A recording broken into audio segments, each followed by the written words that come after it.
오늘부터 22일간의 본격적인 선거 운동이 시작됐습니다. 5명의 원내 정당 대선 후보들은 저마다 첫 유세로 이번 대선에서 가장 강조하는 메시지를 보여줬습니다. 정치권에서는 후보들의 차이를 직접 볼 수 있는 TV 토론이 주요 변수가 될 것으로 보고 있습니다. TV 토론 이후 실시한 여론조사에서 문재인, 안철수 후보가 양강 구도를 이어가는 가운데 두 후보 간 격차는 벌어진 것으로 나타났습니다. 특히 안 후보의 주요 지지 기반인 보수층에서 홍준표 후보에 대한 지지가 늘어났습니다. 선관위 조사 결과 이번 대선에서 2040 세대의 투표 참여 의지가 지난 대선에 비해 크게 늘어난 것으로 나타났습니다.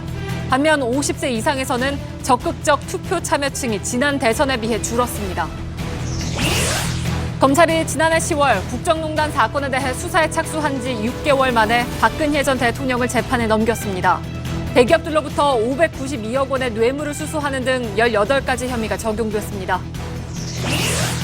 이명박 정권 초기 국정원이 운영한 의혹을 받고 있는 민간인 여론조작부대 알파팀에 청와대가 관여했다는 의혹이 불거졌습니다. 알파팀이 공유한 문서의 최종 작성자가 당시 청와대 행정관 아이디와 일치하는 것으로 확인됐습니다. 축구 골대 안에 플라스틱 자재가 쌓여있는 이곳은 이포보 체육공원입니다. 4대강 사업을 하면서 강변에 조성한 공원인데 자풀만 무성합니다. 관리 부실로 방치되고 있는 4대강 수변 공원을 밀착 카메라가 현장 취재했습니다. 안희정 지사를 지원하며 문재인 후보 리더십을 비판해왔던 박영선 의원이 논란 끝에 문 후보 캠프에 합류했습니다. 뉴스룸 2부에서 박영선 의원을 인터뷰합니다. 수소, 우주의 75%. 그 무한한 수소로 자동차를 달리게 하다. 현대자동차. 예, 시청자 여러분, JTBC 뉴스룸을 시작하겠습니다. 오늘 새벽부터 19대 대선의 선거운동이 본격 시작됐습니다. 사상 첫 보궐선거로 치러지는 이번 대선은 후보들에 대한 검증 기간이 짧기 때문에 대선까지 20일 남짓 남은 오늘까지도 지지율 변화가 큰 상황입니다. 그런 이유에서 앞으로 남은 TV 토론이 대선의 최대 변수가 될 것이라는 전망도 나오고 있습니다. 실제로 지난주 TV 토론 이후에 후보들의 지지율 변동폭이 큰 것으로 대부분의 여론조사에서는 나타났습니다. 지지율은 잠시 후에 자세히 짚어보기로 하겠습니다. 먼저 문재인, 홍준표, 안철수 후보의 오늘 선거운동을 세 기자가 취재했습니다. 선거운동 첫날 민주당 문재인 후보는 대구를 가장 먼저 찾았습니다. 대구 경북은 문 후보의 지지층이 가장 적은 곳입니다. 비지지자들도 끌어안고 가겠다는 통합의 메시지라는 게 캠프의 설명입니다. 저 문재인 반드시 대구의 마음을 얻겠다. 정권 교체의 문을 대구에서 열겠다. 통합의 문을 대구에서 열겠다. 안보도 강조했습니다. 아직도 문재인이 대통령 되면 안보가 걱정이다. 그렇게 말하는 사람 있죠. 군대도 안 갔다 온 사람들, 저 문재인 앞에서 안보 얘기 하지 마시라. 아십니까?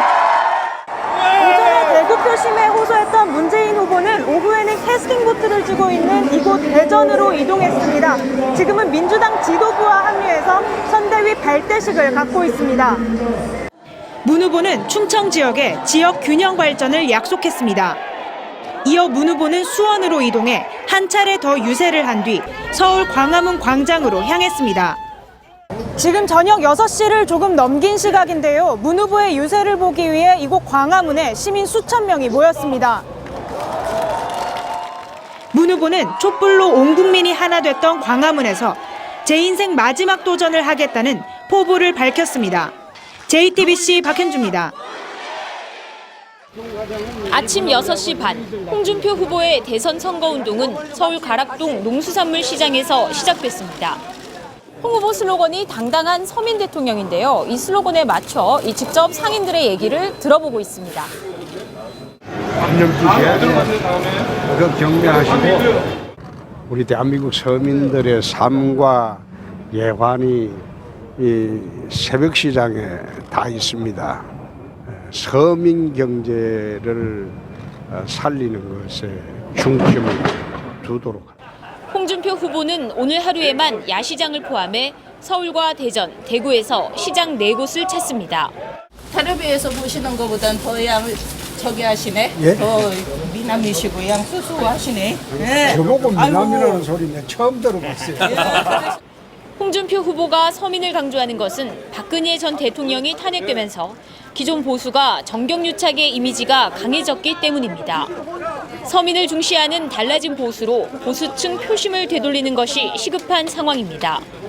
홍준표 후보는 이 때문에 대구 경북 지역의 상징인 대구 동성로에서 첫 집중 유세를 펼쳤습니다. JTBC 송지혜입니다. 안철수 후보의 첫 시작은 세월호 참사와 관련 있는 인천 해상교통관제센터였습니다. 국민의 안전과 그리고 생명이 지켜지는 그런 대한민국 꼭 만들겠습니다.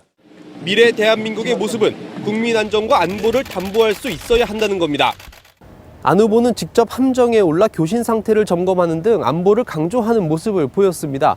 방문 내내 입술을 굳게 담은 채 이곳 관계자의 말을 주의 깊게 듣는 모습도 보였는데요. 오후엔 전주와 광주를 찾았습니다.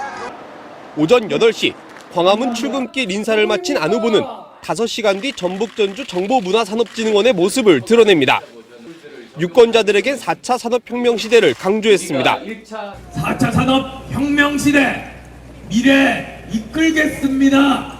그것이 김대중 정신이고 호남 정신 아닙니까? 동의하십니까? 여러분!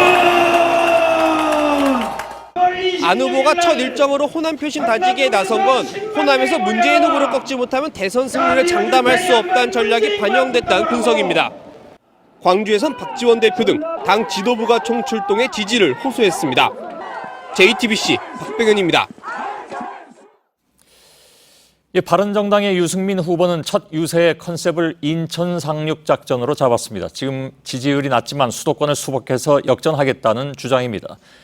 노동이 당당한 나라를 내세운 정의당 심상정 후보는 지하철 차량기지에서 공식 선거운동의 첫 일정을 시작했습니다. 윤영탁 기자입니다. 6.25 전쟁 당시 인천 상륙작전을 기리는 이곳 기념관에서 유승민 후보는 대선 선거운동 발대식을 열었습니다. 지지율 정체와 당내에서 사퇴론까지 나오는 등 절체절명, 절박한 상황을 정면 돌파하겠다는 의도입니다. 인천 상륙작전이 뭡니까? 대한민국을 지키는 시작이었습니다. 우리도 22일 만에 수복할 수 있습니다, 여러분! 인천에서 시작해 안산, 수원, 성남을 거쳐 서울 송파까지 하루에만 7곳을 방문했습니다. 호평을 받은 TV토론회의 여세를 몰아 선거운동 초반 수도권에서 승부를 보겠다는 전략입니다. 자신이 유일한 안보 대통령이라고 강조하면서 문재인, 안철수 후보의 안보관에 대한 비판도 이어갔습니다. 정의당 심상정 후보의 선거운동은 오늘 자정 지하철 차량기지에서 시작했습니다. 자신이 노동운동을 시작했던 구로에서는 출정식을 가졌습니다. 구로공단에 노동자로 취업해서 25년간 노동운동하고 지금은 정의당 대통령 후보가 되었습니다. 노동이 당당한 나라, 저 심상정이 만들겠습니다, 여러분! 심상정 후보는 다른 후보는 개혁 의지가 약하거나 청산 대상이라며 본인의 거침없는 개혁으로 새로운 대한민국을 만들어가겠다고 밝혔습니다. JTBC 윤영탁입니다. 각 당 후보들의 선거 벽보도 어제 공개됐습니다. 물론 벽보를 보고 후보를 정하는 사람은 거의 없겠지만 유권자들에게 주는 여러 가지 이미지 때문에 캠프에서 꽤나 공을 들이는 부분입니다. 후보들 포스터에는 어떤 전략이 담겨 있는지 이선화 기자가 살펴봤습니다. 희끗희끗한 머리카락과 잔주름이 그대로 보입니다.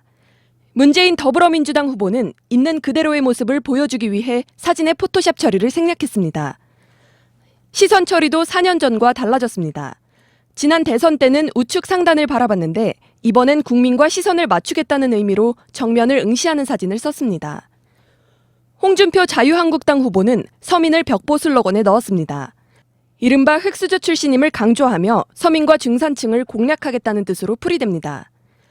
안철수 국민의당 후보는 정당 이름을 별도로 표시하지 않았습니다. 후보 지지율이 정당 지지율보다 높은 점을 감안한 것으로 분석됩니다.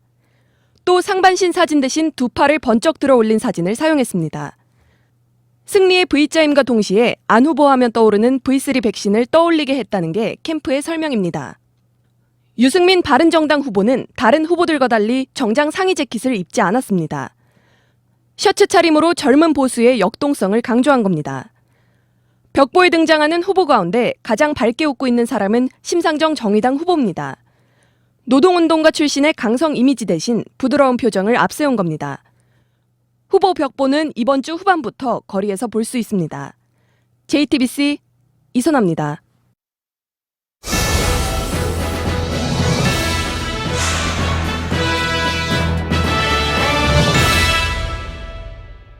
자, 지금부터는 정치부 안지현 기자와 함께 여론조사 결과를 자세히 분석을 해보겠습니다. 안지현 기자, 여론조사 결과가 어제 오늘 특히 많이 나왔습니다. 대부분 1, 2위 후보 격차는 좀 벌어진 걸로 나오고 있던데요. 네, 맞습니다. 어제 오늘 총 5개의 여론조사가 발표됐는데요. 먼저 차례로 한번 살펴보겠습니다. 예. 제일 먼저는 오늘 오전 발표한 리얼미터의 여론조사 결과입니다. 두 후보 간 격차는 13.5%포인트였고요. 서울경제에서는 7%포인트, 모두 오차범위 밖에서 문 후보가 앞섰습니다. 다음으로 SBS에서는 5.6%포인트, 또 조선일보에서는 5.3%포인트였고 이 두 여론조사에서는 오차범위 내로 문 후보가 높았습니다.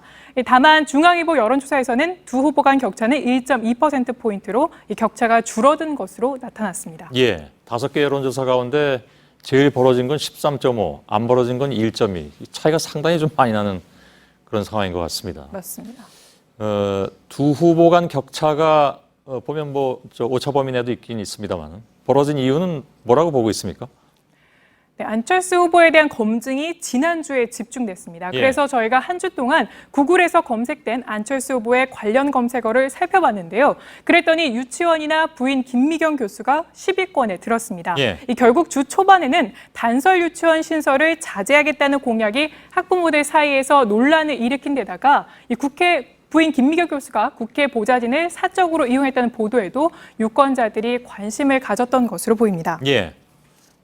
그런데 하필이면 이 검색어 두 이슈가 이 안철수 후보에게는 이 부정적인 영향을 미친 것으로 보입니다. 예. 자, 선거 전은 한 20여일 남았고 그 사이에 또 어떤 일이 생길지는 좀 두고 봐야 되는 거니까 일단 지금까지의 상황은 그런 것 같습니다. 그동안에 안 후보 주요 기반은 보수층이었는데 이 부분은 어떻게 혹시 변화가 좀 있습니까? 그동안 안철수 후보의 지지층이 반기문에서 황교안 그리고 안희정에서 안철수 후보로 빠르게 이동했는데요. 그런데 이 가운데 일부가 다시 이동한 것으로 이 지표가 일부 나타났습니다. 예. 본인의 보수라고 응답한 후보들이 안철수 후보에서 빠져나갔다는 얘기인데 어디로 갔습니까, 그러면? 네, 맞습니다. 일부가 홍준표 후보에게 이동한 걸로 나타났는데요. 예. 이 조선일보의 여론조사 결과를 보시면 이 보수층이 지난주에서는 52.6%가 안철수 후보를 지지했지만 이번 주에는 그 지지층이 40%대로 떨어졌습니다. 예. 그런데 같은 기간 홍준표 후보를 살펴보시면 지지율이 약 4%포인트 올랐습니다. 그런 가운데 지지하는 후보가 없거나 모르겠다는 부동층은 18.9%로 이 전주보다 약 8%포인트 올라간 것으로 나타났습니다. 예, 부동층이 좀 늘어났다는 걸 좀 눈여겨봐야 될 것 같군요. 자, 보수층이 이렇게 이동을 했다면 그건 왜 그렇다고 봐야 될까요? 특히 지난주에 있었던 TV토론에서 안철수 후보가 사드 배치 관련해서 말 바꾸기 논란이 이 집중 공격 대상이 됐었는데요. 예. 특히 범보수권의 후보인 홍준표 후보와 이 유승민 후보는 선거용 보수라는 주장을 하기도 했습니다. 안 후보에게. 네, 예, 그래서 그게 이제 부정적인 영향을 미친 것으로 보입니다. 예, 안보 이슈 말고 이제 TV 토론 자체에 의한 영향 이것도 꽤 있었던 것으로 모든 언론들이 얘기를 하고 있더군요. 네, 맞습니다. TV토론 직후에 실시한 여론조사에서 앞서 보셨듯이 격차가 좀 벌어진 것으로 나타났는데요. 그런데 TV토론이 앞으로도 영향을 미칠 것으로 보입니다. 예. 오늘 서울경제의 여론조사 결과를 자세히 보시면 TV토론을 보고 지지하던 후보에게 실망했다는 응답층이 14.9%로 나온 겁니다. 예. 물론 아직까지는 지지 후보를 바꾸지는 않았지만 이 같은 실망이 이어지면 충분히 지지 후보가 바뀔 수 있는 응답자들인 겁니다. 그렇군요. 그건 그러면 지지 후보별로도 차이가 좀 있었을 텐데. 네네. 특히 문 후보 지지층과 안 후보의 지지율을 보면은 확연한 차이를 볼 수 있었는데요. 예. 이 문 후보 지지층 가운데서는 이 실망했다는 응답층이 9.8%였지만 안철수 후보 지지층 가운데서는 23.7%가 실망했다고 답했습니다. 예. 이 때문에 안 후보 지지율이 갑자기 상승했지만 이 지지층이 견고하지 못하다는 지적이 나오고 있습니다. 예. 자, 사실 그 토론은 이렇게 보면 상대적인 것이기 때문에 어느 후보가 또 그 주에 굉장히 또 잘하면 또 잘했던 후보가 상대적으로 좀 처지는 경우도 있고 굉장히 좀 그 복잡다단하게 나타나는 현상이 토론에서도 자주 볼 수 있는 그런 현상인데 앞으로 이어지는 토론 굉장히 좀 그래서 더 관심이 가는 것 같습니다. 잘하는 후보는 계속 잘할지 아니면 조금 더 좀 점수를 덜 받았던 후보가 또 치고 올라올지 그런 것이 이른바 이제 흔히 얘기하는 관심 사안이 될 수 있을 것 같습니다. 안지현 기자였습니다. 여론조사 결과 이번 선거에서는 20, 30, 40대 투표 참여 의지가 지난 대선에 비해서 크게 높아진 것으로 나타났습니다. 그러나 50대 이상에서는 좀 감소를 했습니다. 이희정 기자입니다. 중앙선거관리위원회 조사 결과 10명 중 8명이 이번 대선에서 반드시 투표를 하겠다고 하는 적극 투표층이었습니다. 지난 대선을 앞두고 비슷한 시기에 실시한 조사와 비교해 적극 투표층은 특히 20대에서 18.5%포인트가, 30대는 9.8%포인트가 늘었고 40대에서도 6.3%포인트 증가했습니다. 최순실 국정농단 사태와 연이은 촛불 집회, 그리고 박근혜 전 대통령에 대한 탄핵에 따른 조기 대선인 만큼 젊은 유권자들의 정치 참여 욕구가 커졌다는 해석입니다. 제2의 박근혜가 나와서는 곤란하다. 검증을 조금만 잘했더라도 자기 반성에 기반해서 제대로 선택을 하겠다. 그런 의지 역시 좀 분출하고 있다 이렇게 생각합니다. 반면 투표 참여율이 높았던 60대 이상은 적극 투표층 비율이 지난 대선 전에 비해 7.9%나 줄었습니다. 마땅한 보수 후보가 없는 상황에서 투표 의지 자체도 줄었다는 분석입니다. 지난 18대 대선에서는 50대가 가장 투표율이 높고 20대가 가장 낮았습니다. 대선 후보들은 뒤바뀐 세대별 투표 의향이 대선 결과에도 영향을 미칠 것으로 보고 있습니다. JTBC 이희정입니다. 노인이 아니라 신중년이다. 문재인 후보 캠프의 전략입니다. 청와대 청년 수석실을 만들겠다. 안철수 후보 캠프의 전략입니다.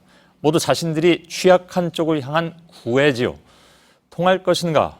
물론 답은 유권자들이 갖고 계십니다. 이지은 기자의 보도입니다. 60대 이상에서 민주당 문재인 후보의 지지율은 11%에 그칩니다. 53%에 달하는 국민의당 안철수 후보와는 격차가 큽니다. 이번 대선에선 60대 이상 유권자가 처음으로 1,000만 명이 넘습니다. 문재인 후보가 비록 젊은 층의 지지를 받고 있지만 60대 이상의 지지율도 끌어올려야 합니다. 문 후보 측은 당장 용어부터 바꿨습니다. 선대위 내에선 노인이란 말은 금기시됐고 대신 신중년이라는 단어를 씁니다. 오늘 65세 이상 저소득층이 공공 일자리 등에 참여할 경우 월 40만 원까지 수당 지원을 늘리겠다고 밝혔습니다. 이전에 비해 배가 되는 셈입니다. 안철수 후보는 60대 이상에서는 높은 지지를 받고 있지만 20대에서의 지지율은 문재인 후보의 반도 안 됩니다. 40대 이하에서 적극 투표층이 늘어나고 있는 만큼 청년층의 표심 공략이 중요합니다. 가장 눈에 띄는 대책은 청와대 청년 수석실을 새로 만드는 겁니다. 청년의 목소리를 국정에 적극 반영하겠다는 의지를 비친 겁니다. 안 후보는 또 중소기업에 취업할 경우 정부가 매달 약 50만 원을 지원해 대기업의 80% 수준까지 임금을 맞추겠다고 약속했습니다. JTBC 이지혜입니다.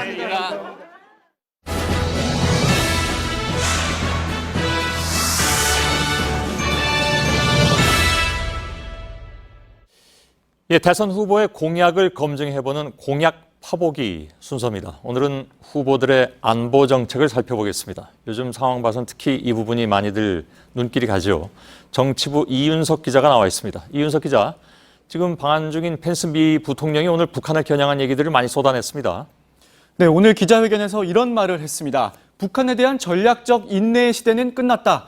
중국이 북한에 대처하지 못하면 미국과 동맹국이 할 것이다. 이렇게 말을 한 건데요. 예. 일각에선 사실상 북한에 대한 선제 타격 가능성을 언급한 것 아니냐. 이런 분석이 나오고 있습니다. 그럼 뭐 좀 더 신중하게 봐야 되긴 하겠습니다만. 물론 가능성은 낮다고 하지만 이렇게 미국 정부가 암시하는 듯한 말을 계속하고 있기 때문에 국민들의 관심이 높은 상황이죠. 미국의 선제 타격에 대한 후보들 입장.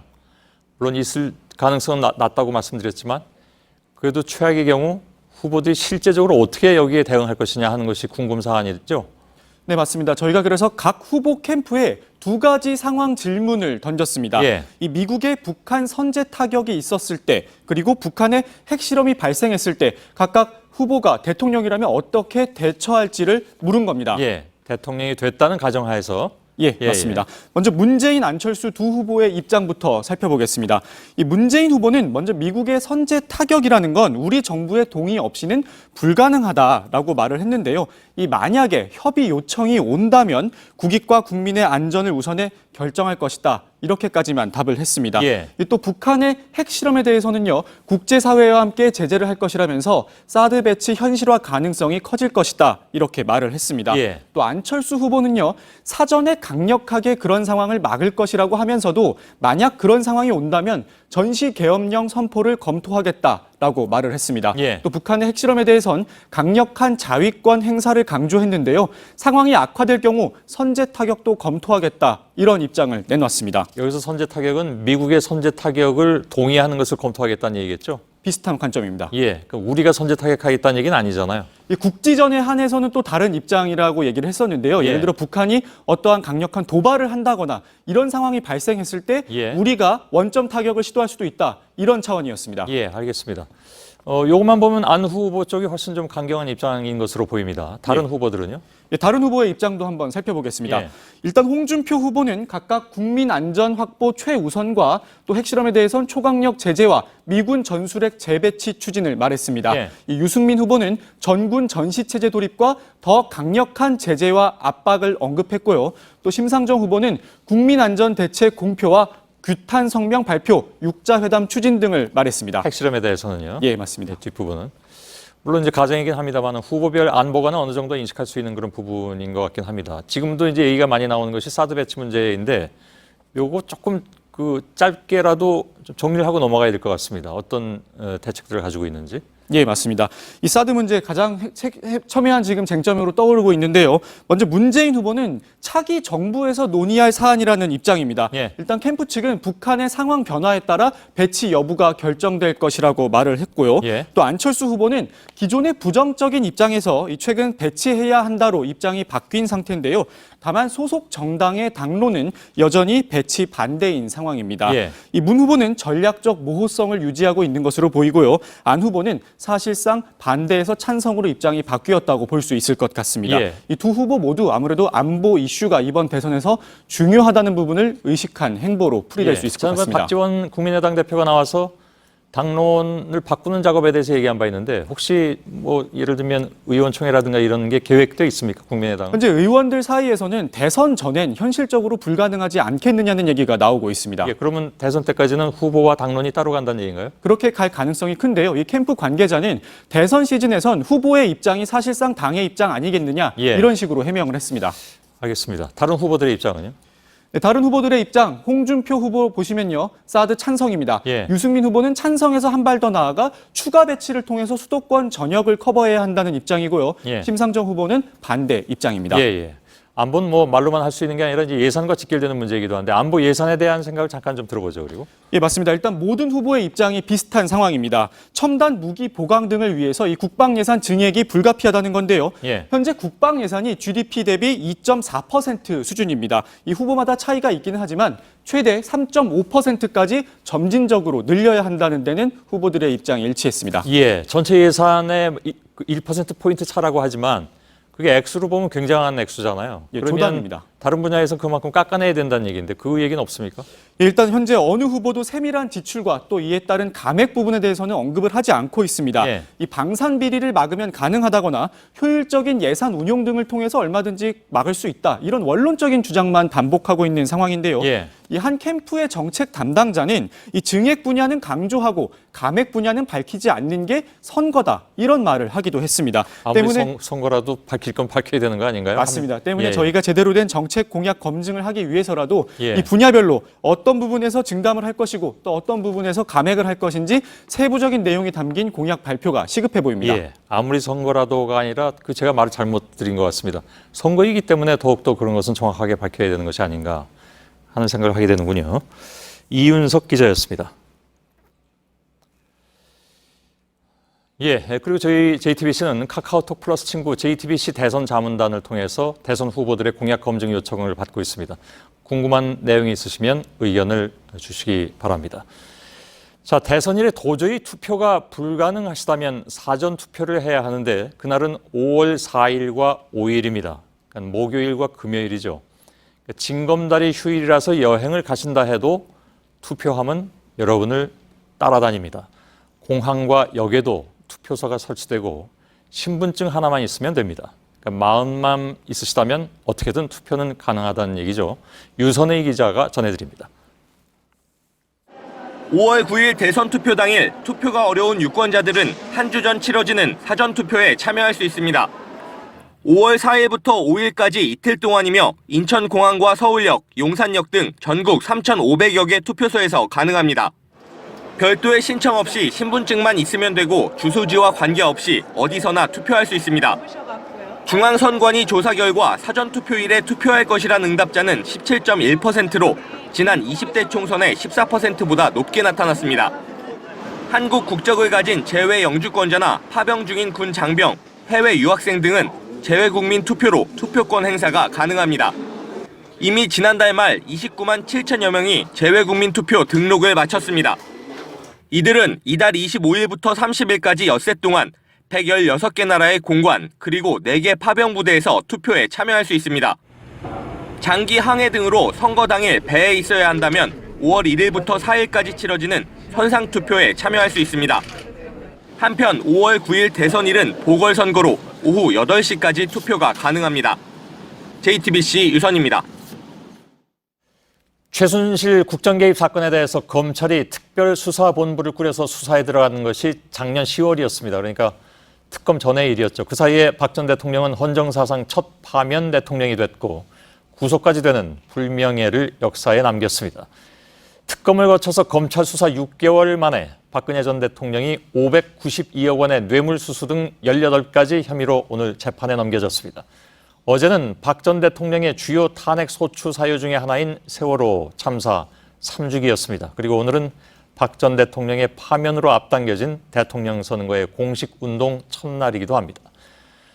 먼저 구속 기소된 박 전 대통령에게 적용된 혐의를 김필준 기자가 보도해드리겠습니다. 검찰은 박근혜 전 대통령이 삼성과 SK, 롯데로부터 592억 원의 뇌물을 받거나 받아내려 했다고 결론냈습니다. 우선 삼성이 지원하고자 했던 금액은 재단 출연금, 동계스포츠영재센터 지원금, 정유라 승마 지원금 등 433억 원입니다. 특검의 판단을 그대로 받아들인 겁니다.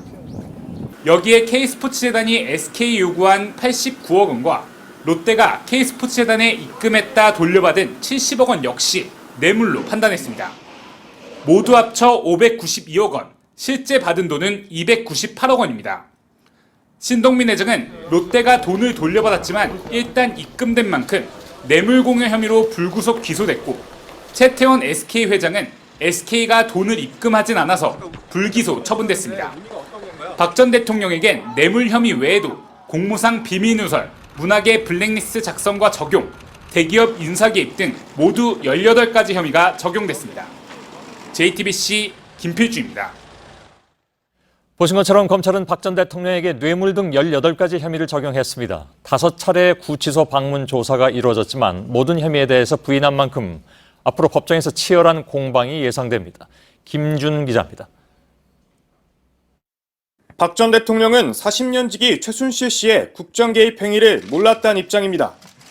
또 최측근 안종범 전 수석의 VIP 지시사항 기록은 다른 사람의 말을 듣고 쓴 걸로 보인다는 주장을 해왔습니다. 앞서 구속영장 실질심사와 검찰 소환조사 때는 나라를 위해 일하며 돈 한 푼 챙기지 않았다고 강조했습니다. 하지만 검찰은 리르와 K스포츠 재단 출연금 774억 원을 강제 모금한 것으로 최종 결론냈습니다. 이 가운데 삼성이 낸 돈은 제3자 뇌물수수도 함께 적용했습니다. 따라서 앞으로 치열한 법정 공방이 예상됩니다. 특히 이재용 부회장도 박 전 대통령이 화를 내며 지원을 요구했고 자신은 피해자란 입장이어서 가장 첨예한 공방이 이뤄질 것으로 보입니다. 돈을 줬다가 돌려받은 롯데 신동빈 회장도 무죄를 주장하고 있어 재판에서 다툼이 불가피합니다. 서울중앙지법은 오늘 박 전 대통령 사건의 중대성을 고려해 최순실 씨 등의 재판이 진행 중인 형사합의 22부에 즉시 배당했습니다. JTBC 김준입니다. 검찰은 오늘 우병우 전 민정수석을 결국 불구속 상태로 재판에 넘겼습니다. 특검에서 주요 혐의로 판단해서 검찰에 넘겼던 세월호 수사 외압이나 고위 공무원 인사 개입 등이 혐의에서 빠졌습니다. 특히 구속영장 기각 이후에 보강 수사도 없이 서둘러 기소했다는 지적이 나오면서 봐주기 수사 논란이 다시 불거졌습니다. 심수미 기자입니다. 검찰이 우병우 전 수석을 기소하면서 적용한 혐의는 8가지입니다. 지난 12일 청구했던 구속영장과 똑같은 직권남용과 특별감찰관법 위반 등입니다. 당시 법원이 범죄 구성에 다툼의 여지가 있다면서 기각했는데 불과 닷새 만에 보강 수사도 하지 않은 채 똑같은 혐의로 재판에 넘긴 겁니다. 1심 무죄 판결 가능성이 높은 봐주기 기소라는 지적이 나오는 이유입니다. 특히 세월호 수사 외압 의혹과 관련해 직권남용이 아닌 국회에서의 위증 혐의만 적용한 배경을 놓고도 의문이 남습니다. 우 전 수석은 2014년 6월 5일 광주지검이 해경과 청와대의 전화통화 녹음 파일을 압수수색하려 하자 당시 윤대진 형사 2부장에게 직접 전화를 걸어 방해한 혐의를 받아왔습니다. 우 전 수석은 또 김주현 당시 법무부 검찰국장 등을 통해 일선 검찰 수사에 영향력을 행사해왔다는 의혹도 받아왔지만 검찰은 해당 법무부 간부들을 조사하지 않았습니다.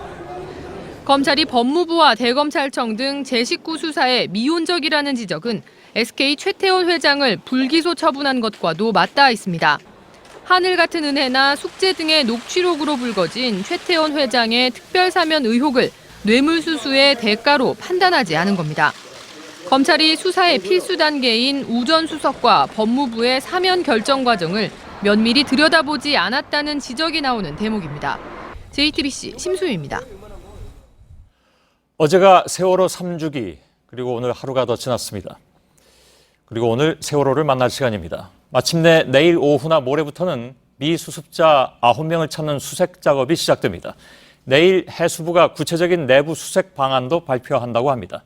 취재기자 목포신항으로 연결하겠습니다. 이가혁 기자, 내일 해수부가 구체적인 선체 내부 수색 계획을 밝힌다면 이제 본격적인 수색 작업도 시작된다는 거죠?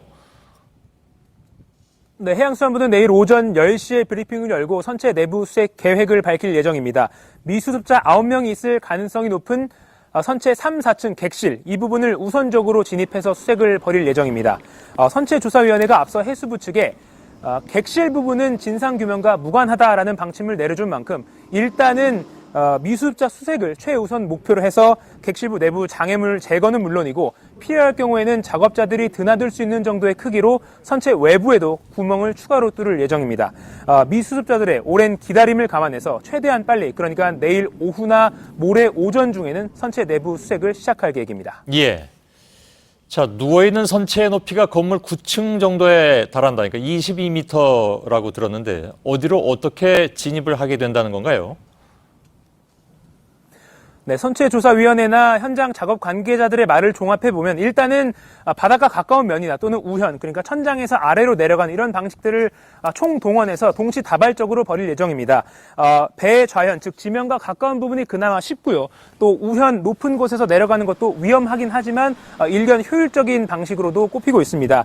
그래서 지금 제 뒤로 보이는 것처럼 선체 중간 부분과 끝부분에 높이 26m의 워킹타워가 설치가 완료돼서 계단을 타고 작업자들이 높은 곳까지 오를 수 있게 된 상태고요. 또 우현, 그러니까 하늘과 맞닿은 부분에도 작업자들이 올라가서 안전하게 작업을 할 수 있도록 안전 난간을 설치하는 작업도 어제 오늘 계속 진행 중입니다.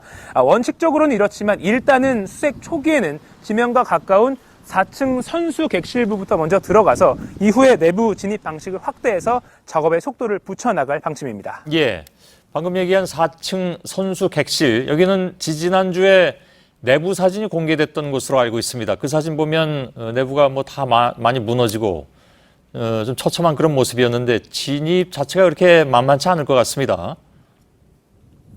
그렇습니다. 당시 공개된 사진을 보면 처참한 모습이었습니다. 내부가 성한 것이 거의 없고 객실, 격벽도 모두 무너져 내린 상태였습니다. 자재가 모두 바닥에 쌓여서 높이가 6, 7m를 이룰 정도였고 시범 진입이었지만 당시 작업자들이 1시간 넘도록 24m밖에 앞으로 나가지 못할 정도였습니다.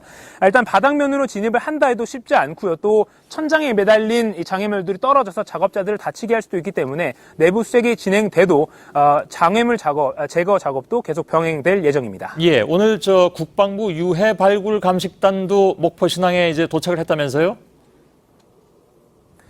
네, 금요일쯤부터 투입이 예정돼 있는 국방부 유해 발굴 감식단 소속 현역 부사관 2명이 오늘 목포 신항에 도착을 했습니다. 이들은 민간 작업자들을 교육하고 또 자문해주는 역할을 하게 됩니다. 이렇듯 해수부와 계약된 이 민간 업체 작업자뿐만 아니라 여러 기관에서 이 수색을 돕게 되는데요. 선체조사위원회 전문위원 또 해경, 119 요원 등이 함께 내부 수색을 도울 예정입니다. 예, 목포 신항에서 이가혁 기자였습니다.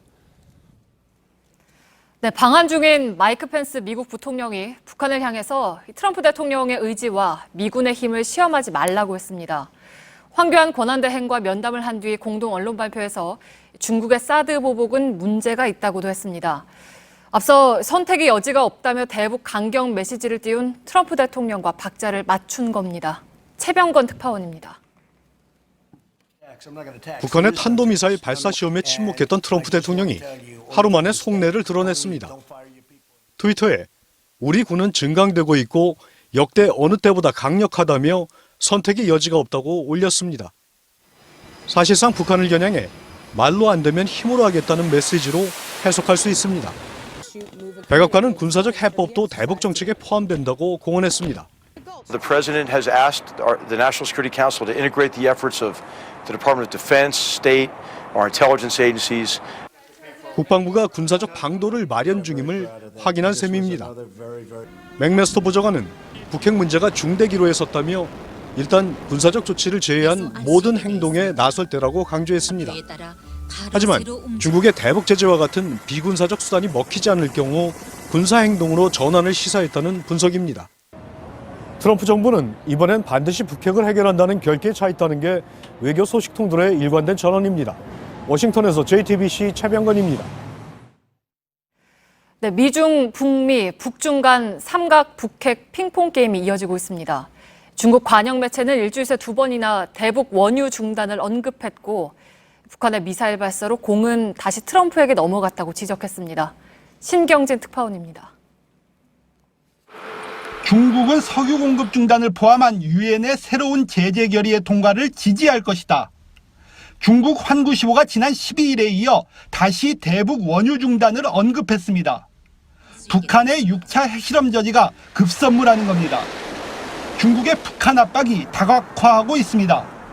매주 월, 수, 금, 베이징에서 평양으로 향하던 에어차이나 CA121편이 오늘부터 중단됐습니다. 북한 관광 상품도 속속 판매가 중지되고 있습니다. 중국 최대 온라인 여행사 시트릿과 퉁청류유 등에서 북한 상품 검색이 중단됐습니다. 한국 관광에 대한 사드 보복대와 유사합니다. 펜스 미국 부통령의 대북 압박 요청엔 공동 노력을 강조했습니다. 要解决这个问题，需要所有有关各方，特别是在这个问题上有着重要的这个责任，是重要关键方的所有相关各方都能够相向而行，共同做出努力。 이런 가운데 주중 북한 대사관이 개최한 태양절 연회에 불참한 지재룡 대사가 귀국한 것으로 알려져 배경이 주목됩니다. 주말 동안 틸러슨과 양제츠 미중 양국 외교수장이 전화로 북핵 문제를 논의하는 등 미중 접촉이 잦아지면서 모종의 결단이 임박했다는 관측이 나오고 있습니다. 베이징에서 JTBC 신경진입니다. 네, 어제 JTBC 뉴스룸에서는 이명박 정권 당시 국가정보원이 민간인 여론조작부대 알파팀을 운영한 정황을 보도해드렸습니다. 건당 수만 원을 받고 인터넷에 글을 올렸던 알파팀 일부 조직원들은 팀이 해체된 뒤에도 최근까지 가짜뉴스를 퍼뜨려온 것으로 확인됐습니다. 그런데 가짜뉴스의 원조라고 할 수 있는 이 알파팀 운영에 당시 국정원은 물론 청와대까지 개입했다는 의혹이 제기됐습니다. 윤세민아 기자입니다. 용산 참사가 일어났던 2009년 1월 20일. 알파팀을 이끌던 김성욱 씨가 팀원들에게 보낸 이메일입니다. 철거민들이 화염병을 던지는 사진과 함께 철거민을 비하하는 글이 담긴 문서를 첨부합니다. 철거민들이 거액의 보상금을 노린 전문 시위꾼이라고 주장한 이 글은 알파팀을 통해 당시 인터넷에 퍼져나갔습니다. 그런데 김 씨가 첨부했던 한글 문서 작성 아이디를 확인한 결과 당시 청와대 국민소통비서관실에서 행정관으로 재직했던 이모 씨의 아이디였습니다. 이 씨는 당시 용산 참사 관련 글을 작성한 적은 없다면서도 청와대에 근무할 때 문서 양식을 다른 행정관들에게 공유한 적이 있어 내 아이디가 남은 것 같다며 해당 문서가 청와대에서 작성된 사실은 인정했습니다. 알파팀이 주고받은 이메일에는 정부가 알파팀 외에도 다른 민간인 여론 공작팀을 지원했다는 의혹도 제기됩니다. 당시 김 씨가 팀원들에게 이메일을 보내 알파팀 외에 다른 팀에 대한 정부 지원이 줄었다고 말하는 대목입니다. 알파팀은 팀장인 김 씨가 2009년 말 통일부 산하 사단법인 한국자유연합을 설립하면서 사실상 해체됐습니다.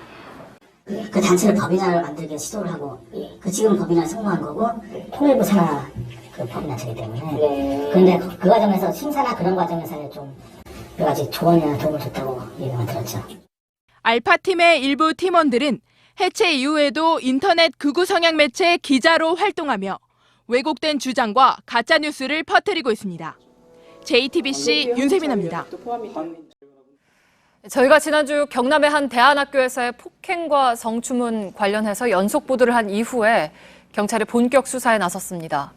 그런데 이 학교 기숙사에선 외부인의 상습적인 성추행까지 있었는데도 학교 측은 덮는 데 급급했습니다. 배승주 기자입니다. 문제의 대안학교에서 100m 정도 떨어진 교회 기숙사입니다. 2년 전부터 학생 수가 불면서 기존 기숙사 공간이 부족해지자 일부 여학생이 이곳을 사용했습니다. 공부 잘하거나 탈출 안 할 애들만 올려보내줬어요. 하지만 이곳 역시 생지옥과 다름없었습니다.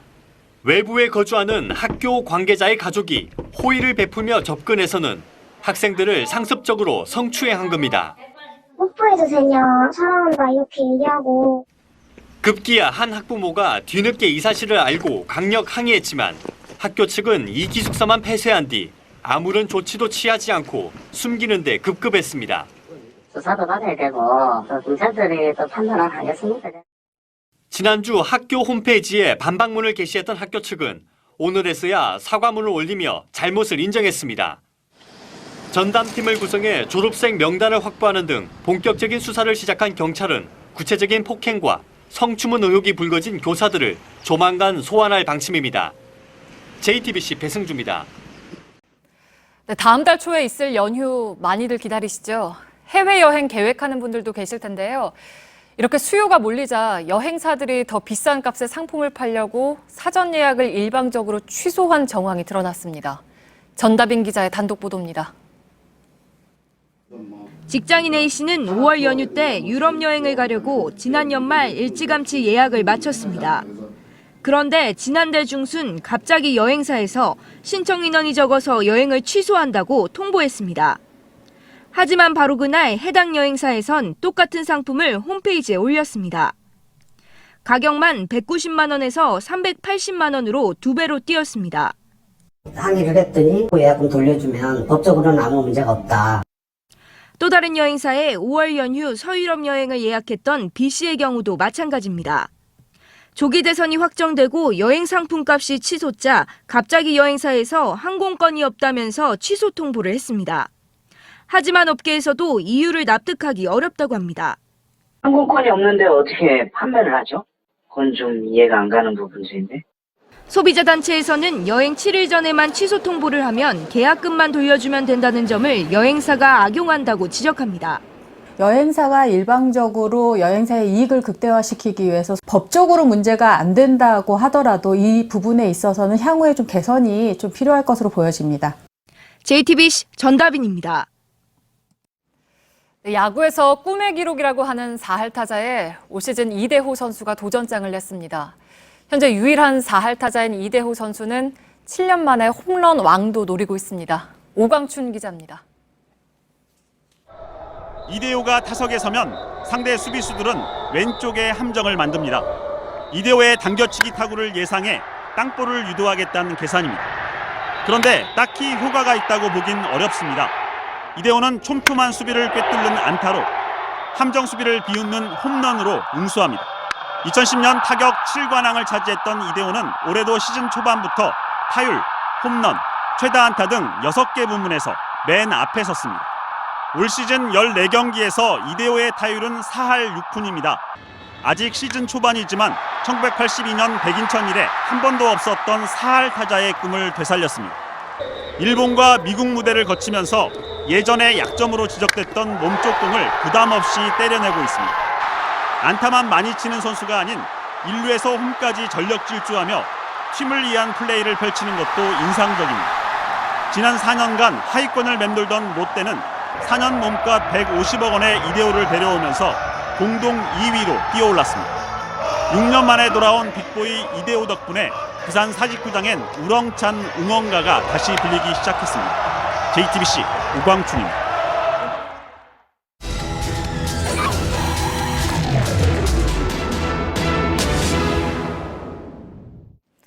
정부가 4대강 사업을 하면서 강 주변에 수변 공원을 만들었죠. 천문학적인 예산이 들어간 4대강 사업에 사람들을 끌어들일 만한 요소가 없으니까 3조 원이 넘는 돈을 들여서 수변 공원을 만든 겁니다. 그러나 여전히 찾는 사람은 없어서 결국 유령 공원이라는 말까지 나오게 됐습니다. 1차 카메라 박소연 기자입니다. 남한강 둔치에 조성된 경기도 여주의 한 수변 공원입니다. 4대강 이용도우미 홈페이지에서 시설 예약을 받고 있는 이포보 체육공원 야구장입니다. 시설이 어떻게 관리되고 있는지 지금부터 자세히 살펴보겠습니다. 경기장에 내려가 보니 자풀이 무성하게 자라났습니다. 나무 계단은 페인트가 벗겨지거나 군데군데 깨져 있습니다. 제 발목 높이만큼 자풀이 자란 이곳은 농구장입니다. 상당 기간 이용을 하지 않은 것으로 보이는데요. 위를 보면 골망이 남아있지 않고 백보드도 누렇게 색이 바랬습니다. 황량한 건 바로 옆 축구장도 마찬가지입니다. 축구 골대 안에는 골망을 뒤흔들 축구공은 없고 플라스틱 자재만 이렇게 한가득 쌓여 있습니다. 게다가 야구 베이스도 버려져 있습니다. 축구공이 외곽으로 나가는 걸 막기 위해 설치한 안전 패스는 이렇게 널브러져 있습니다. 이 지역 수변공원을 개장한 지난 2011년 23억 원이었던 한 해 사업비는 올해 6억 원으로 7년 사이 4분의 1로 대폭 줄었습니다. 이 예산으로 관리해야 할 공원 면적은 500헥타르, 축구장 500개 크기에 달합니다. 풀 깎는다, 관리 안 한다 이러는 건데 저희가 지금 억지로 관리는 하고 있는데 굉장히 힘든 상황이죠. 충남 공주시 쌍신공원입니다. 입구에서 시민을 맞이하는 건 문 닫은 안내센터와 편의점입니다. 별로 이렇게 찾는 것은 조금 희박하다고 봐야죠. 여기까지는 조금 거리가 좀 외져서 그러나? 이번엔 금강 하구뚝으로부터 107km 떨어진 한글공원에 가봤습니다. 텅 빈 공원에는 세종대왕이라고 쓰인 조형물이 우두커니 서 있습니다. 둔치 주변에는 생태계를 교란시키는 외래종인 미국 쑥부쟁이가 마구잡이로 자라났습니다. 이렇게 하천 둔치를 파헤치고 난 이후에 생태계 교란종들이 많이 유입이 되고 있어요. 금강만 해도 가시박을 비롯해서 시민들이 앉아서 쉬는 긴 의자 앞쪽엔 원형으로 된 공간이 있습니다. 이 아래엔 시커멓게탄 숯도 있고요. 그리고 페트병과 담배꽁초도 버려져 있습니다. 지금 이곳엔 물 한 방울도 흐르지 않지만 원래 분수대로 조성된 곳입니다. 지난 여름 폭우로 파손된 전망대는 1년 가까이 그대로입니다. 공원 안쪽에는 하천을 조망할 수 있는 전망대가 마련되어 있습니다. 그런데 바닥을 보면요. 이렇게 이음새 부분이 들려 있습니다. 심지어 이쪽에는 이가 빠지듯 나무가 빠져 있는 곳도 있는데요. 이렇게 안쪽에 어떤 생물이 서식하고 있는지 관찰할 수 있을 정도입니다. 1시간 반 동안 공원을 지켜봤지만 이용객은 없었고 자전거를 탄 시민 한 명만 지나갔습니다. 수요 예측 없이 마구잡이로 공원을 만들다 보니 찾는 이는 없고 망가진 시설물을 고치자니 예산이 부족한 겁니다. 결국 지난해 정부는 발길이 뜸한 4대강 친수구역의 관리를 포기했습니다. 당초 357곳이었던 관리구역을 297곳으로 줄인 건데 그럼에도 상당수 유령공원 상태를 벗어나지 못하고 있습니다. 지속적으로다가 이용객 조사를 해서 이용객이 떨어지는 데는 시설물에 대한 조정이라든지 면적에 대한 조정이라든지 이런 걸 해나갈 거예요. 4대강 수변 공원을 만드는 데 3조 원이 넘는 예산이 투입됐습니다. 관리 비용으로 매년 막대한 세금이 들어가는 애물단지가 됐지만 책임지는 사람은 아무도 없습니다. 밀착 카메라 박소연입니다.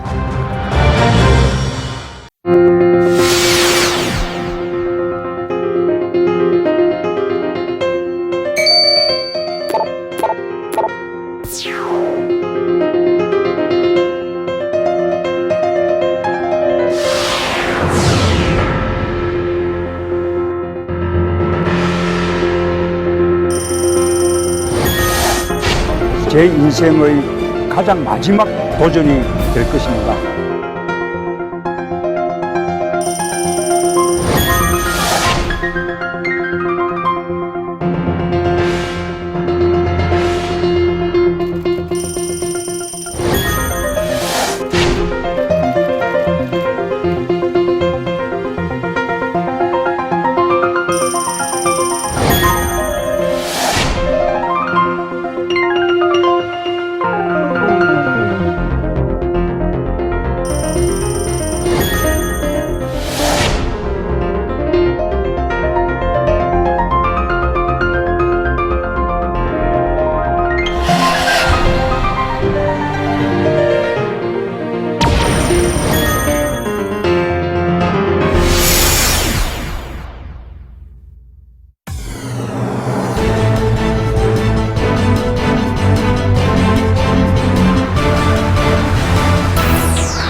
뉴스룸의 앵커 브리핑을 시작하겠습니다.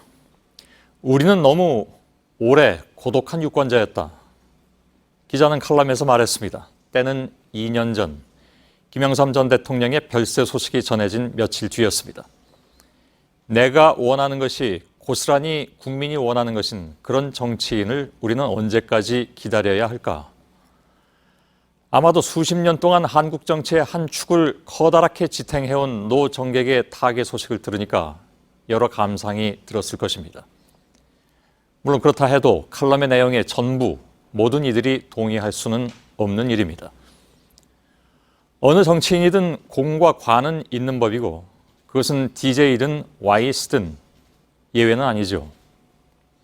게다가 지금은 그 두 사람과 대척점에 섰던 사람, 알게 모르게 오랜 시간 동안 한국인의 의식 구조를 지배해왔고 아예 보통 명사화 돼버리고 말았던 박정희 시대가 비로소 마감됐다는 정치사적 변환기. 이제야 진정한 민주주의에 대해서 다시금 뼈저린 고민과 실천을 준비하는 시기이기도 합니다. 그러니 그 누군가에게 내가 원하는 그 모든 것을 온전히 구현해달라고 소원하면서 표를 줄 수는 없는 시대입니다. 지금의 시대에 고독한 유권자란 말은 유권자로서의 불행이 아니라 차라리 당연한 것이 아닐까. 설사 그 어느 후보가 우리의 소원을 모두 들어줄 수는 없다 해도 그가 우리가 소망하는 민주주의 사회로 가는 길을 알고 있는 존재라면 우리는 참으로 고독한 고민을 거쳐서라도 그 누군가를 선택해야만 하기에. 바로 오늘 무려 15명의 후보들은 22일간의 대선 레이스를 시작했습니다. 우리는 누구를 택할 것인가? 좀 엉뚱한 해법이지만 앞서 소개해드린 그 칼럼에서는 이런 제안을 내놨더군요. 유아인을 국회로.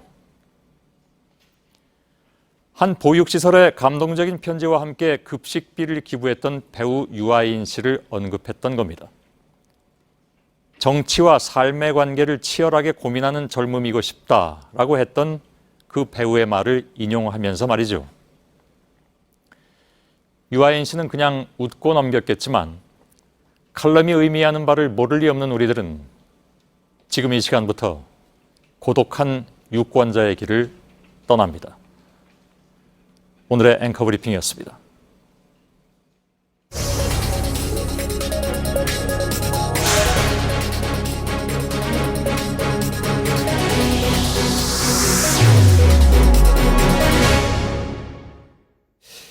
예, 박영선 민주당 의원이 망설임 끝에 문재인 후보 캠프 공동선대위원장직을 맡았습니다. 오늘 공식 유세, 광주부터 이제 시작이 됐죠. 여기에 나서서 문 후보 지지를 호소했는데 당내 경선 과정에서 안희정 지사를 지원하면서 문 후보 리더십을 강도 높게 비판해왔기 때문에 이런 반전에 대해서 좀 의외다 하는 반응도 나오고 있습니다. 박영선 위원장을 직접 만나보고요. 오늘 이후에 각 당의 선대위원장으로 계신 각 당의 선대위원장들을 또 만나는 순서도 갖겠습니다. 자, 안녕하십니까? 오랜만입니다. 네, 안녕하세요. 예. 제가 그 망설임 끝에 문재인 후보 캠프 공동선대위원장직을 맡았다고 말씀드렸는데 망설이는 건 맞습니까? 네, 오래 망설였습니다. 예. 네. 왜 망설이셨습니까? 백의종군 하려고 했습니다. 왜냐하면 지금 말씀하신 것처럼 제가 문재인 후보의 리더십에 대한 비판을 오래 했기 때문에 예. 과연 선거에 나서는 게 맞겠느냐에 대한 그런 저 자체의 판단이 있었는데요. 예. 문재인 후보의 절실한 요구가 있었습니다. 그래서 그 절실한 요구의 내용이 무엇이었냐면 예. 다음 대통령의 성공 여부는 이번 선거에서 압도적 승리에 달려 있다. 압도적으로 승리해야만 국가 개혁 과제를 이룰 수 있지 않느냐. 예. 그래서 좀 도와달라 이렇게 말씀을 하셨어요. 예. 그래서 제가 그 말씀을 듣고 국가 개혁 과제를 실천하려면 역설적으로 통합의 리더십이 가장 중요하다고 생각하는데 예. 통합 정부를 운영하실 생각이 있습니까? 라고 제가 질문을 던졌습니다. 예. 그런데 그 질문에 대해서 문재인 후보께서 통합 정부에 대한 확신 같은 것을 저에게 보여주셨기 때문에 예. 제가 합류하게 됐습니다. 그 확신이 어떤 겁니까? 통합 정부란 무엇인가에 대해서 예. 저하고 지난 14일 금요일 밤에 한 2시간 반가량 예. 굉장히 긴 시간 동안 이야기를 나눴는데요. 그 통합 정부의 지향점과 방향성에 대해서 상당한 그 공통점이 있었다 이렇게 생각합니다. 예. 그러니까 그 공통점이 어떤 겁니까? 공통점은요. 일하는 사람이 일한 만큼 대접받는 공정한 사회로 가는 공정한 대한민국, 정의로운 대한민국을 만들기 위해서 우리가 어떠한 방향의 국가 개혁을 해야 하고 예. 어떠한 방향의 국가 통합을 이루어야 하느냐에 대한 공통점입니다. 예. 아직 명료하게 상이 잘 안 잡힙니다. 그러니까 네. 뭐 그 말씀은 물론 이제 정답으로서는 존재하는데 그것이 이제 구체적으로 어떻게 실천되느냐 하는 문제는 다른 문제인데. 그 실천의 문제 때문에 예. 토요일 날 밤에 또 다시 만났습니다. 예. 토요일 날 밤에 또 다시 만나서 그럼 이것을 어떻게 실천에 옮길 것이냐.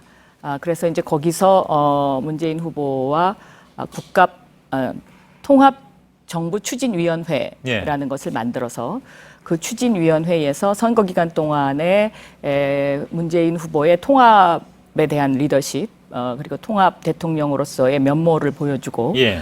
대통령에 만약 당선되신다면 그 이후에 그 통합정부 추진위원회에서 정리한 국가 개혁의 방향 예. 그리고 국가 통합의 방향을 실천해 나가는 것으로 그렇게 이 얘기를 나눴습니다. 통합정부라 하면 김종인 전 대표가 많이 얘기하고 그렇습니다. 지금 뭐 결국 이제 네. 그 대선에 안 나오겠다고 선언을 했습니다만은 네. 그 통합정부하고 같은 겁니까? 단어는 같은 용어를 쓰지만 예. 제가 말씀드린 통합정부가 김종인 대표님과 일치하는 것인지는 예. 제가 김종인 대표님과 하고 이 문제에 관해서 진지하게 논의를 해보지 않았기 때문에 그 부분은 제가 정확하게 말씀드리기는 힘듭니다. 그런데 김종인 대표도 영입하려고 한다면서요, 민주당에서 다시? 김종인 대표 부분도 제가 문재인 후보하고 직접 말씀을 나눠봤는데요. 예. 김종인 대표께서 그 의사가 있으시면 예. 문재인 후보께서 함께 하고 싶으시다는 그런 뜻을 밝히셔서 제가 어제 김종인 대표 댁으로 찾아뵙고 예. 그 뜻을 전달한 바 있습니다. 답변은요? 답변은 하지는 않으셨습니다. 그런데 즉답은 하지 않으셨지만 예. 그렇다고 해서 뭐 손사래를 치면서 거절하시거나 예. 그러시지도 않았습니다. 그런가요? 네. 얘기가 이제 좀 가지치게 되는데 김종인 전 대표는 경제민주화를 굉장히 주장을 그렇습니다. 해왔습니다. 예. 근데 문재인 후보를 향해서는 그 경제민주화를 실천할 의지가 없다. 지난번에 그렇게 얘기를 했기 때문에 네. 이거 뭐 통합정부하고는 좀 다른 문제이긴 합니다만 네. 그 두 사람이 다시 만날 수가 있을까요?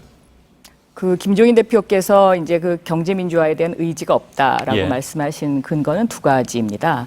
하나는 상법 개정안 통과가 법사위에서 저지당했는데 예, 예. 거기에 대한 의지 표명이 없었다는 것이고요. 예. 또 하나는 지난번 청문회 때 삼성 측 증인들에 대해서 저희가 삼성 측 증인들을 채택하는 데 있어서 예. 적극적이지 못했다. 이제 이런 부분이었었는데요. 공약에도 그렇게 나타나지 않다고들 얘기를 하던데요. 네, 그런 부분이었는데요. 예, 예. 제가 14일 날 금요일 밤에 문재인 후보를 만나서 예. 이런 어떤 그 경제민주화 관련 경제개혁 어젠다와 관련해서 말씀을 드렸습니다.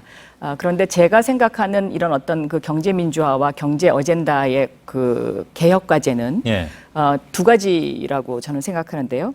길지 않게 하나는 좀, 네, 예. 지배구조 문제를 어떻게 할 것이냐 예. 이것이고요.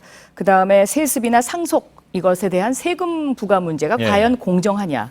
그러니까 지배구조 문제에 관해서는 적은 지분을 가지고 전체를 지배하는 것이 과연 공정하느냐의 문제. 그리고 세습과 관련해서는 세금을 제대로 내지 않고 예.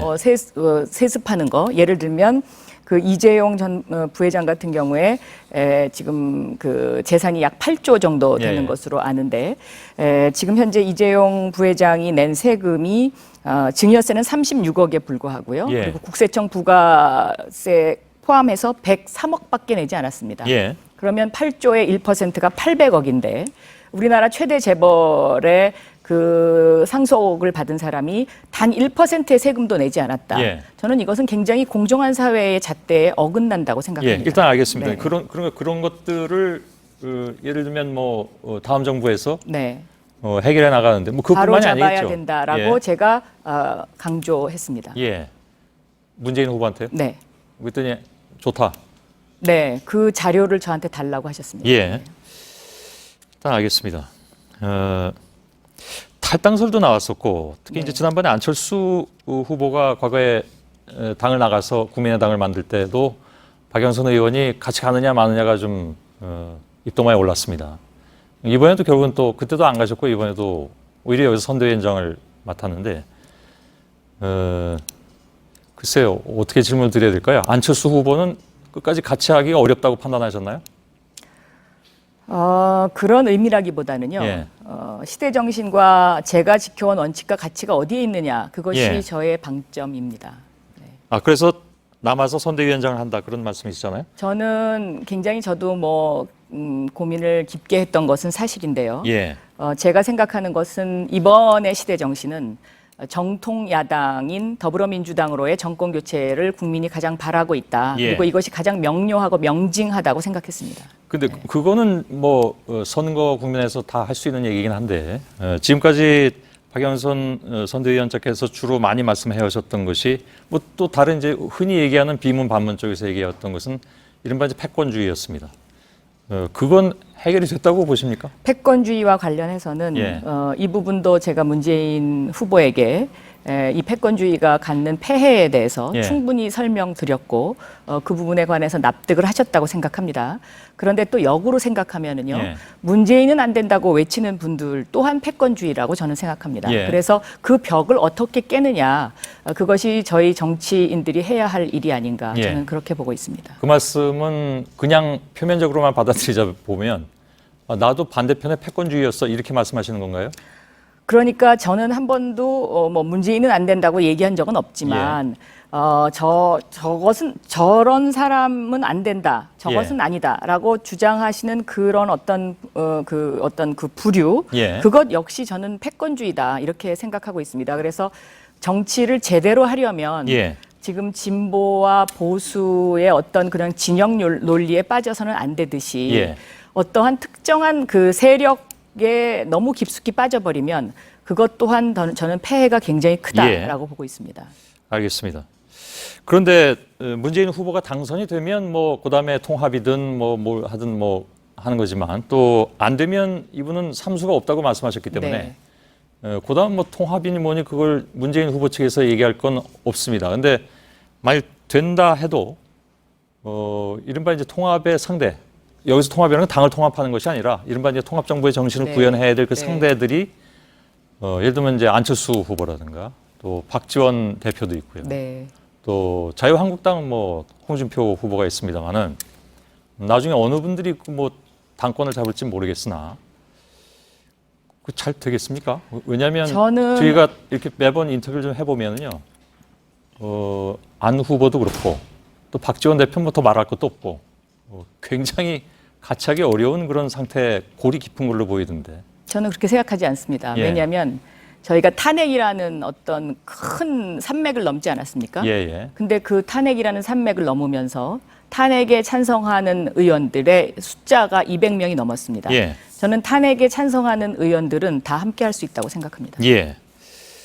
탄핵만이 근데 기준은 아니지 않습니까? 그것만이 기준은 아니지만 예를 들면 탄핵이라는 것에 같이 동조를 하느냐 안 하느냐, 저는 그 당시에 탄핵에 동조하는 것이 대한민국의 정의라고 봤거든요. 예. 그러면 대한민국의 정의를 규정하는 데 있어서 옳은 일을 함께 하자라고 생각하는 그런 어떤 의원들은 함께 할 수 있다라고 예. 생각합니다. 네.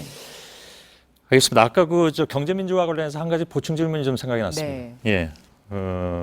지난번에 김광두 원장, 박근혜 예. 전 대통령의 이른바 경제교사라고 알려져 있었죠. 그 김광두 원장을 영입하니까 뭐라고 얘기가 나왔냐면 경제정책 지향점이 무엇인지 혼동스럽다라고 하셨는데, 혹시 그 혼돈스러운 게 이제는 해소가 되셨습니까? 아니면 아직도 좀 혼동스러운 부분이 제가 있습니까? 김광두 원장을 영입했기 때문에 그분 때문에 이것이 혼동스럽다고 말씀드린 게 아니고요. 예. 지금 현재 이제 그 영입된 분들 쭉 나열을 해보면 전윤철 전 총리, 경제부총리, 또 조윤재 서강대 예. 교수님, 김상조 교수님, 김광두 원장님 해갖고 굉장히 많이 있으신데요.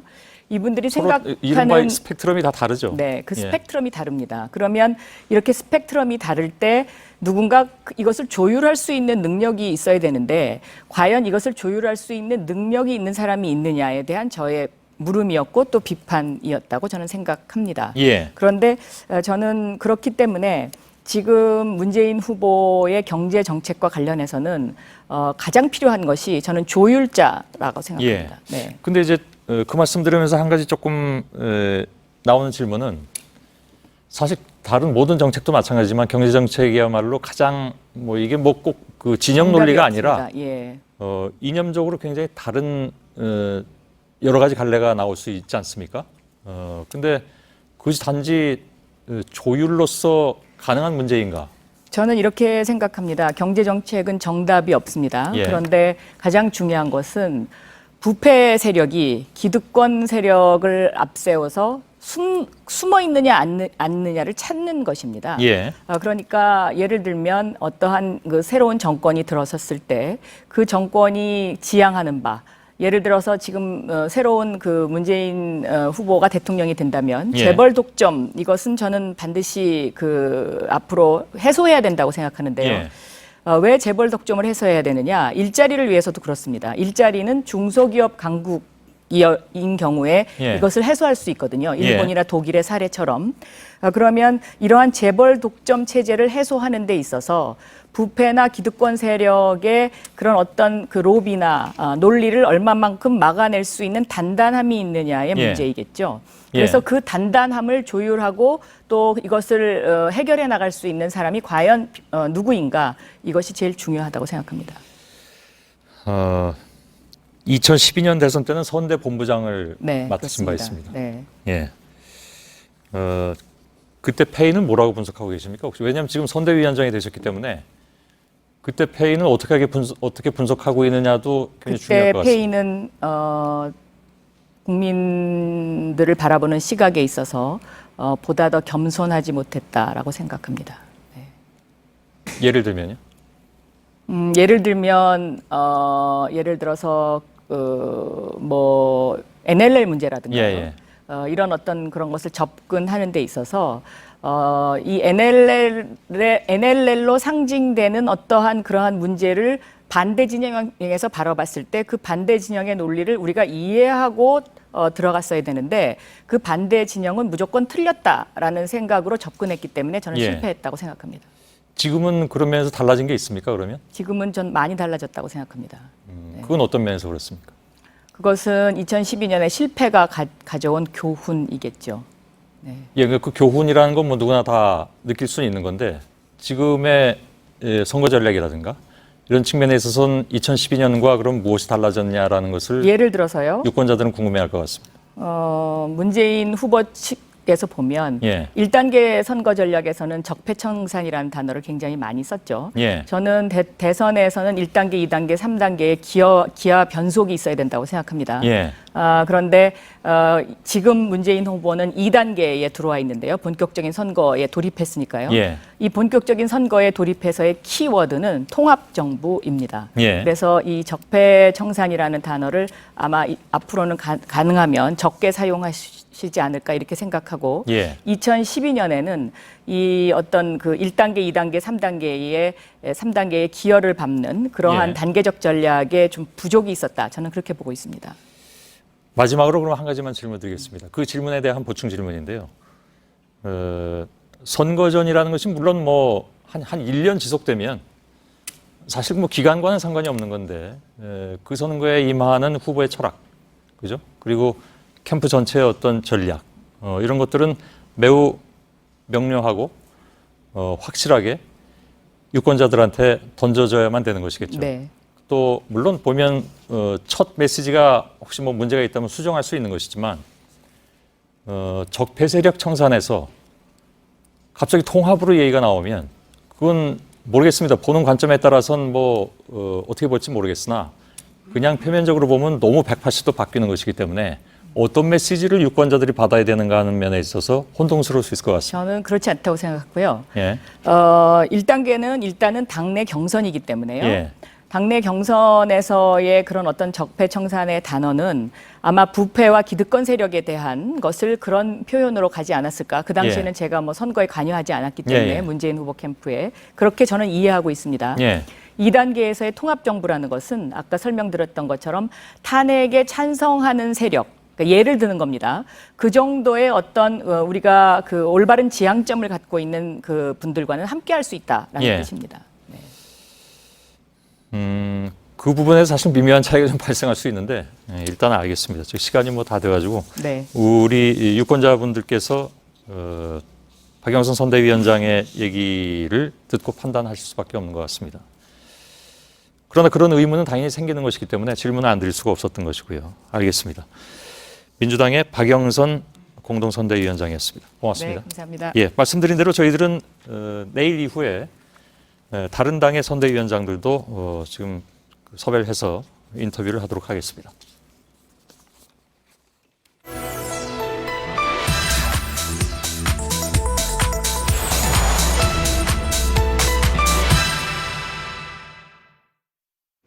네, 여론조사가 여론을 만든다.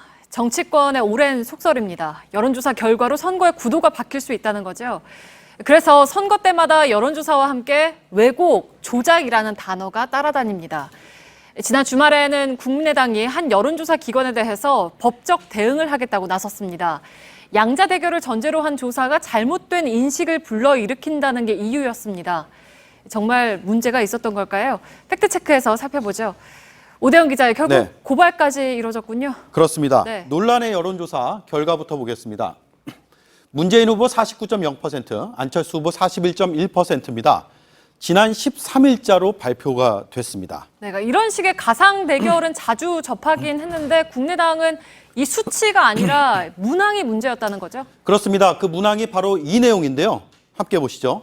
더불어민주당과 정의당의 연대 단일 후보인 문재인, 국민의당과 자유한국당, 바른정당의 연대 단일 후보인 안철수의 양자 대결로 치러진다면 누구에게 투표를 하시겠습니까? 이렇게 물었습니다. 네. 문재인, 심상정 후보의 단일화와 안철수, 홍준표, 유승민 후보의 단일화를 전제한 것이죠.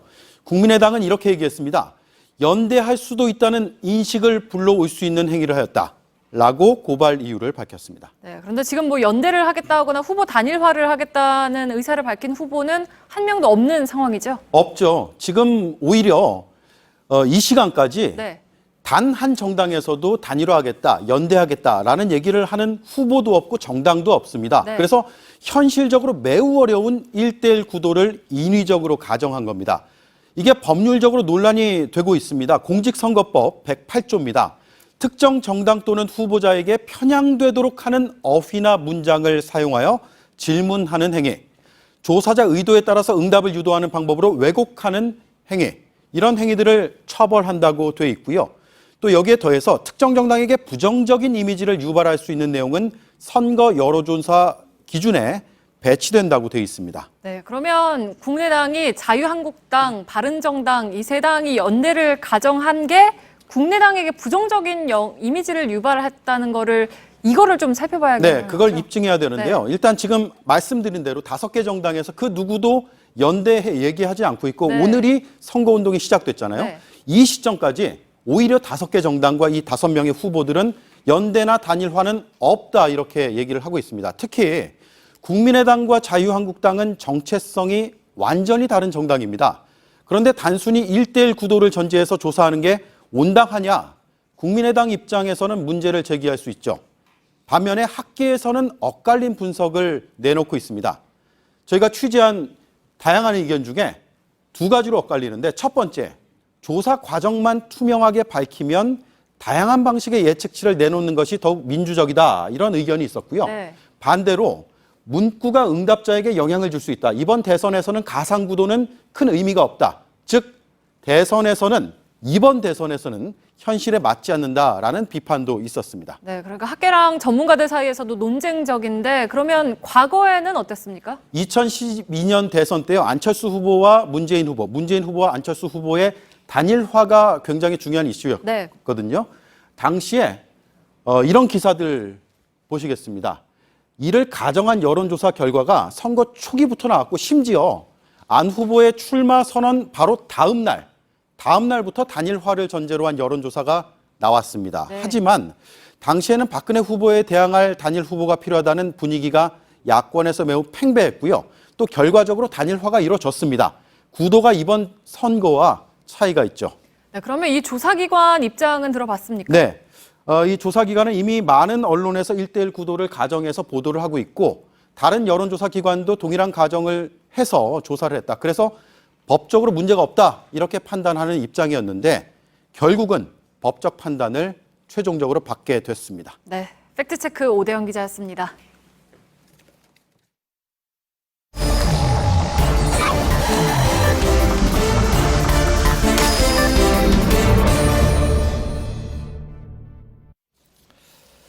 예, 비하인드 뉴스를 시작하겠습니다. 이성대 기자가 나와 있습니다. 자, 첫 번째 키워드를 열어볼까요?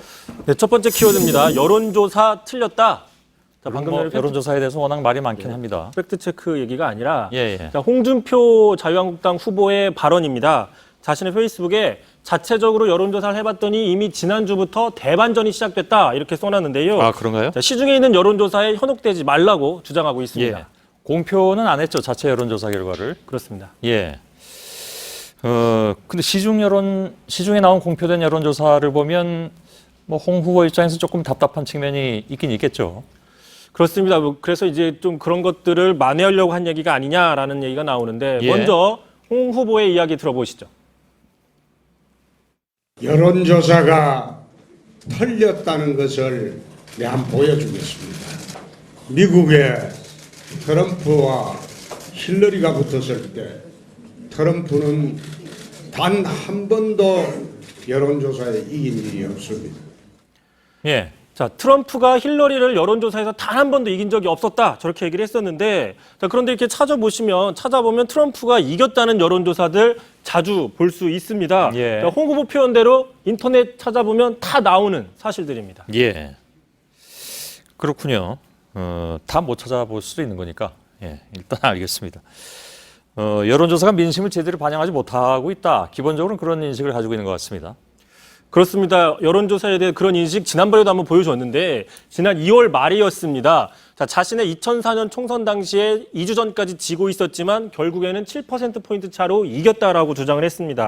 저 2월 말 저 말을 했던 게 바로 황교안 권한대행의 불출마로 이제 보수 후보로서의 관심을 받기 시작하는 시점이었는데 조금만 지나면 자신의 지지율이 올라갈 수 있다 저런 자신감을 표현했다는 해석이 나왔었는데 자, 당시에도 이제 기자들이 출마도 안 했는데 3%나 나왔다 이렇게 이야기를 하니까 3%가 지지율이냐 이렇게 얘기를 하면서 웃기도 했었습니다. 아무튼 지지층을 결집하기 위해서 여론조사 자체가 문제가 있다라고 주장하는 그런 상황인 것 같기도 합니다. 보면.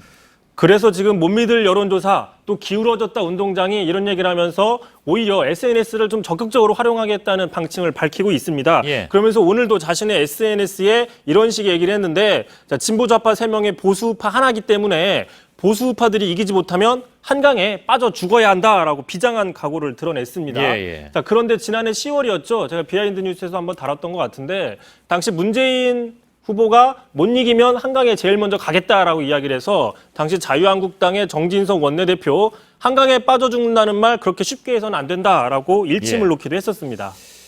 글쎄 뭐 어떤 경우든 이런 얘기는 좀 이렇게 적절한 발언 같지는 않습니다. 다음 키워드는요? 자, 두 번째 키워드 가겠습니다. 자, 유승민은 틀렸다. 예. 오늘 뭐 틀렸다 시리즈인가요?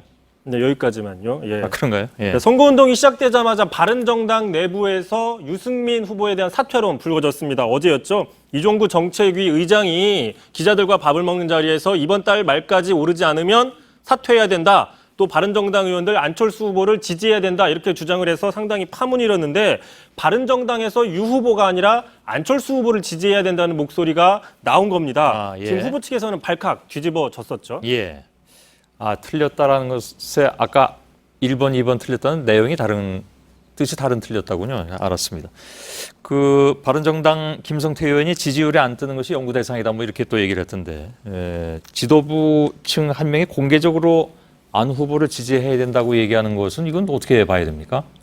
그렇습니다. 그래서 제가 오늘 직접 통화를 좀 해봤더니 이종구 정책위 의장 지금 선대위 부본부장 맡고 있는데 조만간 곧 부본부장도 사퇴하겠다고 얘기를 했습니다. 자, 그러면서 이렇게 얘기를 했는데요. 자, 마라톤도 35km 지점쯤 가면은 완주해야 되나 말아야 되나 결정을 해야 된다. 그 기간 이달 말쯤엔 적어도 10% 지지율이 나오지 않으면 결단해야 된다. 본인의 입장을 계속 고수하고 있습니다. 특히 당내에서는 김무성계에서 이런 주장들이 많이 나오고 있고, 정작 김무성 전 대표도 돕지 않는다는 소문이 파다합니다. 일례로 지난주 토요일이었죠. 후보 등록하는 날이었습니다. 그래서 그 전날 기자들한테 김무성 공동선대위원장이 후보 등록에 같이 한다라고 공지를 했었습니다. 하지만 후보 등록에 나타나지 않아서 기자들이 좀 문의를 하니까 당에서는 바로 이렇게 바꿨습니다. 통상의 일정이었는데 후보 등록이라고 잘못 공지가 됐다고 정정을 한 겁니다. 자, 근데 후보 등록에 동행하는 이런 중요한 일정을 하루가 거의 가까이 될 동안 몰랐다. 좀 이해할 수 없다는 반응이 나오고 있습니다. 아무튼 유승민 후보는 토론에서 선전했다고 많이들 평가를 받았는데, 토론에서의 성적이 그렇게 지지율로 곧바로 연결이 안 되는 그런 상황이긴 합니다. 이어지는 토론에서 역시 계속 좋은 성적을 거둘지, 그것이 또 앞으로 지지율에 영향을 끼칠지, 그것도 좀 지켜봐야 될 상황인 것 같군요. 다음 키워드는요? 네, 마지막 키워드입니다. 자, 당당한 신현이 자유한국당이 오늘 강남을에 조직책으로 신현희 강남구청장을 임명했습니다. 자, 대선을 앞두고 선거운동을 해야 할 자리에 현직 단체장을 앉히는 게 올바른 건지 논란이 나오고 있습니다. 그렇겠죠. 공직선거법상 현역 지자체장 선거운동 할 수 없습니다. 이분은 선거운동은 안 하는 조직위원장인가요?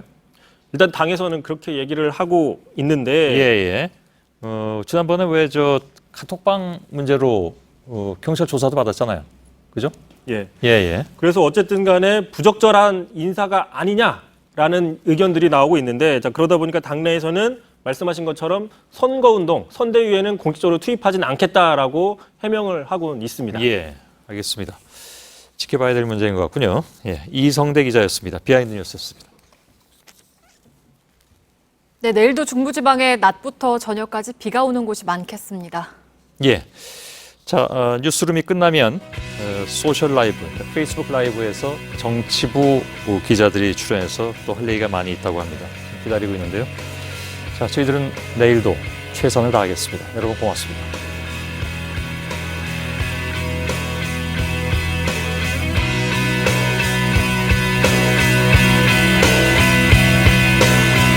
Look at the stars, look how they shine for you.